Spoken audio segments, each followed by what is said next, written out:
Can someone tell Jared Polis that you can't have universal health care while protecting the profits of giant insurance companies? A prominent Democrat actually just called out the far left, and they're not coping well. Hey guys, welcome back to the channel, your home for independent and nonpartisan analysis on politics, news, media, and internet culture. Anyway, we're going to check out this funny story, or at least it's funny to me, but actually, in the end, it still does make me kind of sad, because we've got a very prominent, high-ranking Democratic elected official calling out the far left and pushing back on the Democratic Socialists of America, who we've been over the DSA, which is infiltrating and getting members of Congress elected and kind of becoming a bigger and bigger force in the Democratic Party. This is a breathtakingly radical group that wants to essentially end capitalism and for-profit enterprise, wants to rewrite the Constitution, wants open borders and an end to all deportations and more. And yet a lot of Democrats elected Democrats are kind of scared of them, it seems, but not this one. So we're going to go over this Democratic governor who just called out the far left. And here is the headline. Democratic governor declares, "I don't want socialists to destroy my state."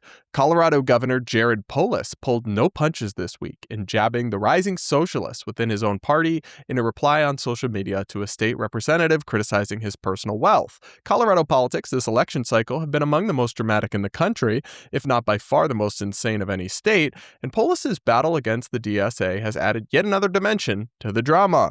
Now, this, of course, all comes in the context of Zohran Mamdani being kind of a rising star in the Democratic Party and coming from that far left camp, and a bunch of congressional candidates that were recently won Democratic primaries with his support as well, who are from that same camp. So here's more from the Mediaite article. Following Zohran Mamdani's winning slate of DSA candidates in New York City, Denver voters ousted a 15-term incumbent Democratic Party congresswoman in favor of a DSA candidate in late June.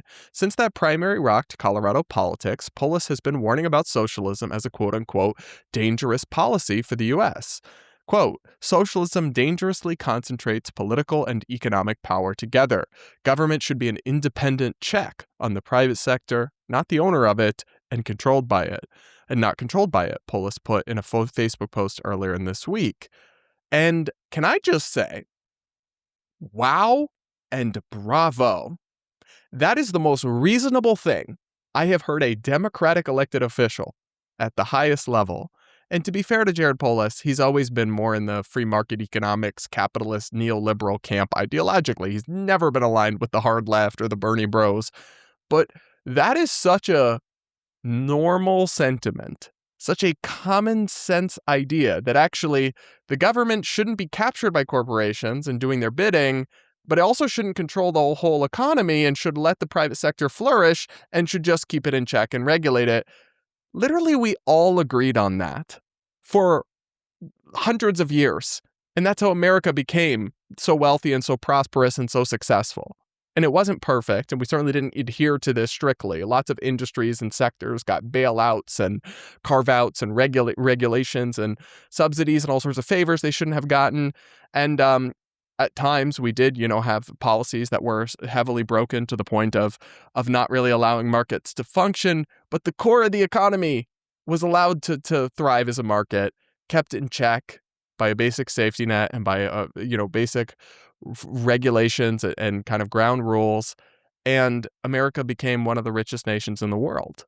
And it's not a coincidence. But the people rising in his party absolutely want to destroy that. They want to take the golden goose of America and snap its neck. Really. And in credit to them, it's not a secret. They're not shy about it.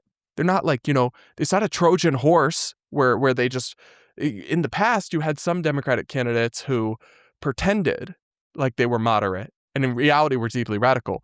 The DSA folks, to their credit, wear it on their chest. They say it with their chest what they want to do.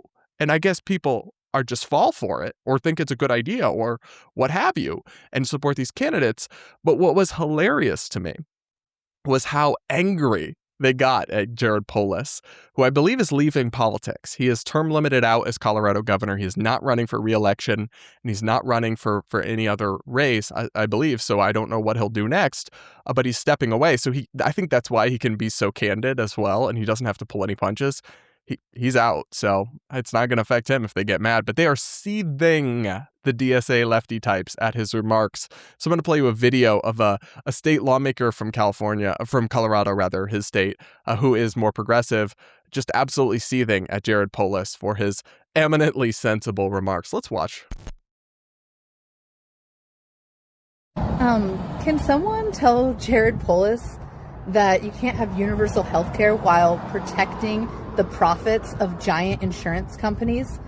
What we have here is one of the state's richest men who has made his entire tenure as governor about padding the pockets of those as wealthy as him, trying to convince us that the real threat is socialism. Colorado, we can do so much better than this. I'm sorry, but why does the angry socialist chick just look exactly how you would expect a socialist chick to work? And oh no, Jared Polis is wealthy.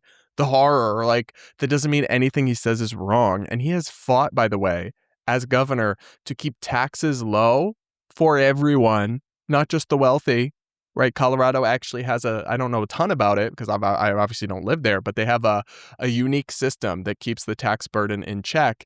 And he has fought to oppose proposed big tax hikes. And he has tried to keep the government spending in check. And he's actually been very socially progressive in a lot of ways, which is why, conservatives and Republicans don't like him. And I certainly disagree with him on a whole host of things.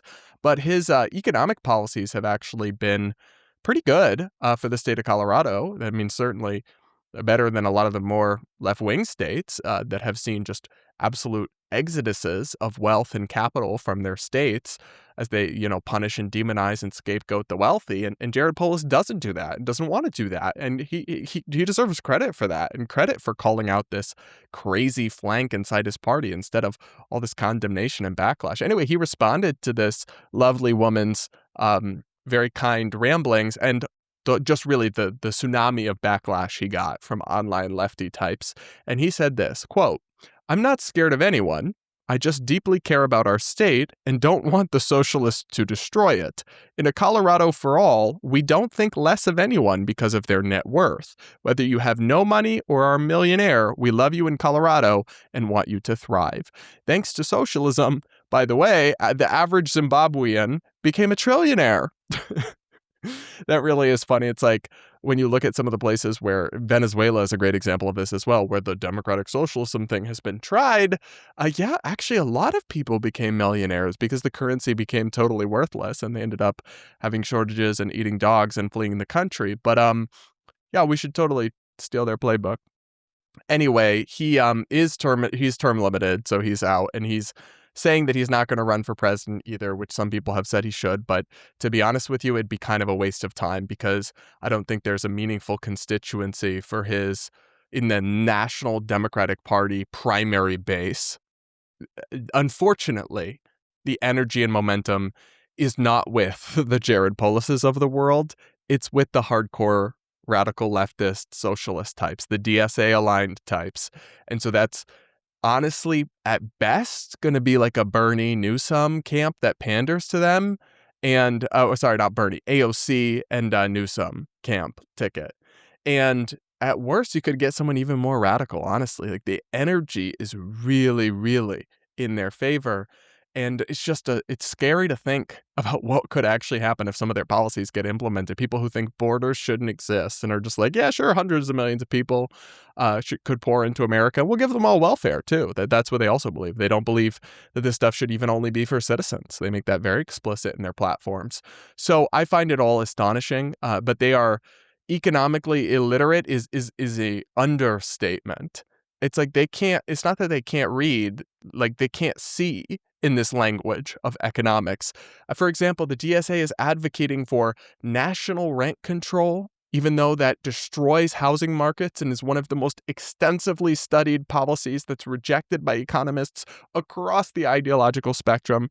It hurts the supply of housing in the long run. It destroys the market incentives. It leads to lower quality and poor maintenance of housing. And in fact, it ends up benefiting well-connected people or just people who've held on to a property for a really long time at everyone else's expense, which is not very progressive, in fact. And so on one hand, you have these sensible people like Jared Polis, who I have so many disagreements with, but at least, he has some common sense on this stuff. And then you have these crazy radicals who hate people like him and are chasing them out of the Democratic Party. This is fine. This is great. Things are going amazing. I don't know. What do you do with that other than laugh as everything quietly goes to hell in a handbasket? But shout out to him. Kudos to him. I hope he continues to not pull his punches now that he's freed from kind of electoral and political constraints. But yeah, I guess that's all I've really got to say about this story. It did crack me up a little bit, but make sure you're subscribed to the channel. If you aren't yet, do hit the like button while you're at it. Comment with your thoughts in the comment section down below. And if you enjoy my work and my content, do become a channel member. Hit the join button or click the link in the pinned comment here on YouTube. It's the best way to support me and my independent perspective, because if you just pander to one side or the extreme left or the extreme right, then it's pretty easy actually on YouTube to just blow up, get millions of subscribers, make millions of dollars. I don't do that. I call out the left and the right and just try to be honest and independent, but that tends to also ruffle feathers and stop you from just going viral. So I do need support from viewers like you. Hit the join button or the link in the description to become a channel member. I also do videos where I react to member comments and questions. So if you want to become a channel member, then drop your question for me down in the comments. I may respond to it in an upcoming video. And with that, guys, we'll leave it there for this one and be back with more real soon.